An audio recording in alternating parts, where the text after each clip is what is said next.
A little after midnight, a person stands at their kitchen sink with the tap running. The flat is empty. They live alone. And without any reason they can point to, the back of their neck goes cold. They turn around. The doorway is empty. The hallway behind it is empty. There is no one in the flat, and some part of them already knew that before they turned. They checked the lock an hour ago. Nothing has moved since.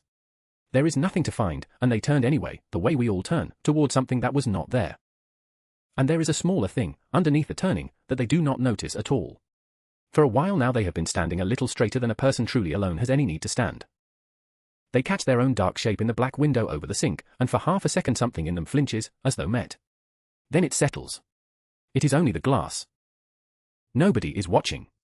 Every fact in the room agrees that nobody is watching. And still the room is full to the ceiling with the sense of being watched. This happens to everyone. The empty house that feels occupied. The dark hallway that feels attended. The window at night that feels, for a moment, like a face turned toward us. We put it down to nerves, or a tired imagination, and we go to bed. But it is worth stopping on, because when you look at it plainly it is a very strange thing for a mind to do. A mind that is verifiably alone builds itself an audience out of nothing, and then quietly performs for it. It stands up straighter. It behaves. The question is where the audience comes from. There are two ways this could go, and the film will follow both. Either the feeling is detecting something that is genuinely in the room. Or it is producing something from a machine inside us that runs whether or not there is anything to see. Start a long way back, before there were houses to be alone in. On an open grassland at dusk, something moves in the tall grass, and a small animal lifts its head. There are two kinds of creature it could be. One that hears the rustle and assumes the wind, and keeps eating. And one that hears the same rustle and assumes something with eyes, and turns. Almost every time, it is the wind. The one that turns wastes its turn, again and again, 100 false alarms for nothing at all. But on the 101st time, it is not the wind.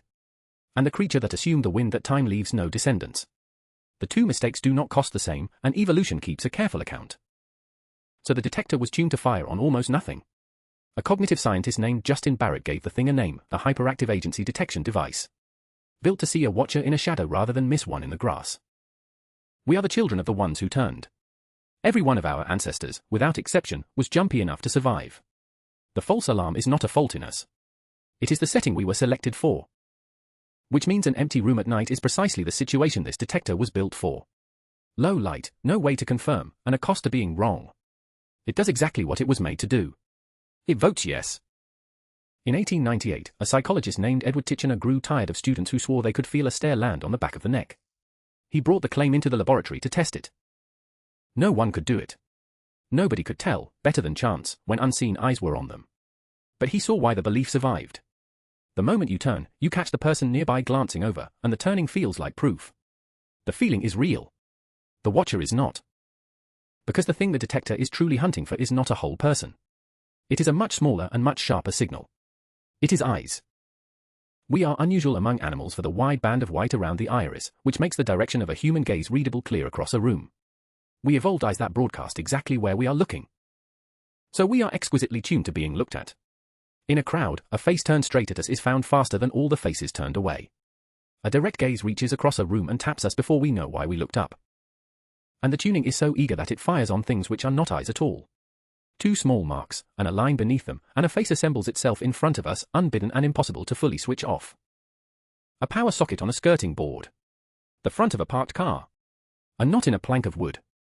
Two upstairs windows and a door below. We see faces where we know full well there is no one, and cannot make ourselves stop. Which raises a question that a small group of researchers once carried into an ordinary coffee room, of all places. In 2006, at Newcastle University, an honesty box sat beside the coffee, where people left what they owed. Above it hung a printed banner that was changed each week. Some weeks it showed flowers.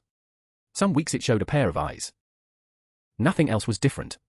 No one stood by the box. There were no cameras, no register, no one making notes. There was only a photograph on the wall, looking down at the tin. In the weeks of the eyes, people paid nearly 3 times as much for their coffee as they did in the weeks of the flowers. The same people, the same coffee, the same room. A picture cannot see. Everyone knew the picture could not see. It made no difference at all.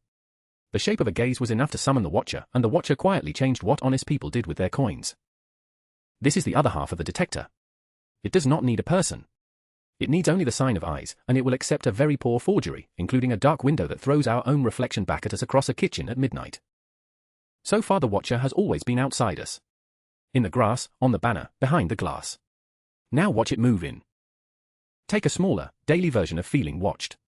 Walking into a room certain that every single person has noticed the stain on our shirt, the clumsy thing we just said, the way our face looks today. In 2000, a psychologist named Thomas Gilovich had students pull on a deliberately embarrassing t-shirt and walk into a room full of their peers, then sit down among them. Afterward he asked each of them to guess how many people in the room had noticed the shirt. On average, they guessed about half. The true number was closer to a quarter. Half of the audience they had been burning with self-consciousness in front of had simply never looked up from what they were doing. He called it the spotlight effect. Each of us stands in a spotlight we are certain is trained on us, following our every move. Mostly, the spotlight is switched off. There is a companion to it, just as steady. We believe our inside show. That the lie, the nerves, the grief, the attraction are written plainly across our face for anyone in the room to read. They are not, or far less than we are sure they are. The gap between how exposed we feel and how visible we actually are is enormous, and most of us live our whole lives on the wrong side of it. Notice what all of this requires. To feel watched in an empty room, and to feel exposed in a full one, we must already be carrying an observer with us. A model of a mind, watching, judging, keeping a running score. And that model does not switch off when the room empties. It has nowhere else to go. It keeps on watching, because watching is the only thing it was ever built to do. To see where that observer first came from, go to a prison that was never quite built. In the 1700s, a philosopher named Jeremy Bentham drew up a design for one. A ring of cells around the outside. A single watchtower standing at the very center. From the tower, one guard could see straight into every cell at once. But the tower's own windows were blinded, so that no prisoner could ever tell whether the guard was up there, or whether the chair was empty. The genius of the design was that the guard could leave. The tower could stand completely empty.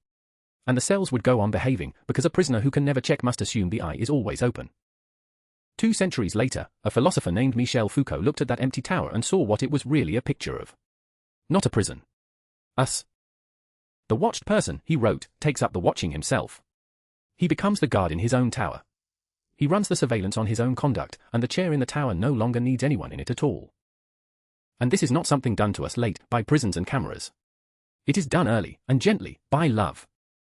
A child learns to be seen long before it can see itself. It is watched, and named, and corrected, and delighted in. It reads its first sense of its own worth straight off the faces bent lovingly over it. A sociologist named Charles Cooley called this the looking-glass self. We come to know who we are by imagining how we appear in the eyes of others, and by feeling something about what we imagine we see there. So the self is assembled around an audience from the very beginning. The watching does not sit on top of who we already are. It is part of the scaffolding we were raised up on. By the time we are old enough to stand alone in a dark flat, we have never once truly been alone. We have taken in every pair of eyes that ever mattered, and we carry them, still lit, into every empty room we enter. The tower is inside. That is why it makes no difference that the flat is empty and the door is locked. The guard came home with us. The guard always comes home with us. So we can go back to the person at the midnight sink, who has been standing there, neck cold, this whole time. They are not imagining an intruder. There is no failure of nerve here to be talked out of. The feeling is, in its own way, accurate. It is reporting something that is genuinely in the room with them.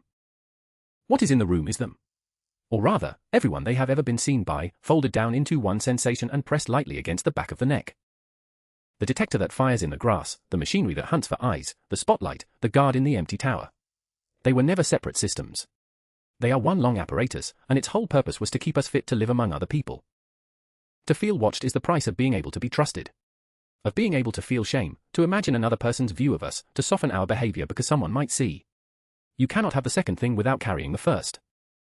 The empty room feeling is that whole apparatus idling with nothing to do. The eyes it hunts for are not there, so it offers up the only ones it has left in store. Our own, borrowed long ago from faces that have since gone quiet. There is a plainer name for a mind that carries watchers into empty rooms and behaves for absent eyes. In one language we call it having a conscience. In another we just call it being a person. It is why we straighten up when no one is there. Why we finish the private, unwitnessed task as neatly as if it were seen.